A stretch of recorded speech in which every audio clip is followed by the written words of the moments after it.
ஊர் சமையல் சேனலை சப்ஸ்கிரைப் பண்ணுங்கள், மறக்காமல் பெல் பட்டனை கிளிக் பண்ணுங்கள். ஹாய் ஃப்ரெண்ட்ஸ், வணக்கம். வெல்கம் டு ஊர் சமையல்.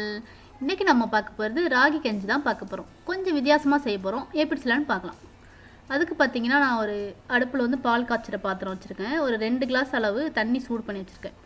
அதில் வந்து ஒரு 10 போல் பேரிச்சம்பழம் நம்ம கட் பண்ணி வச்சுக்கலாம். ராகி கஞ்சில் அந்த தயிர்லாம் சேர்ப்பாங்க, நம்ம அதெல்லாம் அது மாதிரி எதுவும் சேர்க்க போகிறதில்ல. இது பார்த்திங்கன்னா ஒரு 5 நிமிஷம் போல் நல்லா வேகணும். அந்த நேரத்தில் பார்த்திங்கன்னா நம்ம மாவை நல்லா கரைச்சி வச்சுக்கலாம்.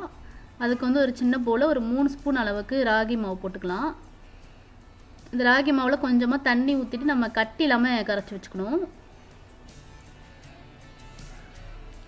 நம்ம காலையில் சீரியல்லாம் சாப்பிட்றதுக்கு பதில் இந்த மாதிரி ராகி கஞ்சி கொஞ்சம் ஹெல்த்தியாக சாப்பிட்டா ரொம்ப நல்லாயிருக்கும்.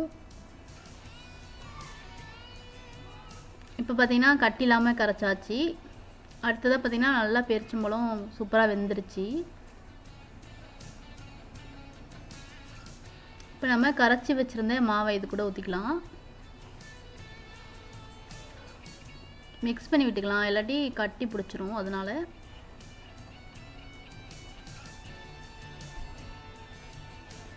நம்ம தண்ணி கொஞ்சம் ஊற்றிக்க போகிறோம். கழுவிட்டு தண்ணிலாம் ஊற்றியாச்சு. அடுத்ததாக பார்த்திங்கன்னா நம்ம இனிப்புக்கு ஏற்ற மாதிரி அச்சு வெல்லம் போட்டுக்க போகிறோம். நான் பார்த்திங்கன்னா ஒரு 5 ஸ்பூன் எடுத்துருக்கேன். அச்சு வெல்லம் போட்டு கொஞ்சமாக உப்பும் போட்டுக்கலாம். உப்பும் போட்டு நல்லா மிக்ஸ் பண்ணி விட்டுக்கலாம். உங்களுக்கு தேவைன்னா நீங்கள் பால் கூட ஊற்றிக்கலாம். நான் பால் அது மாதிரிலாம் எதுவும் ஊற்றலை.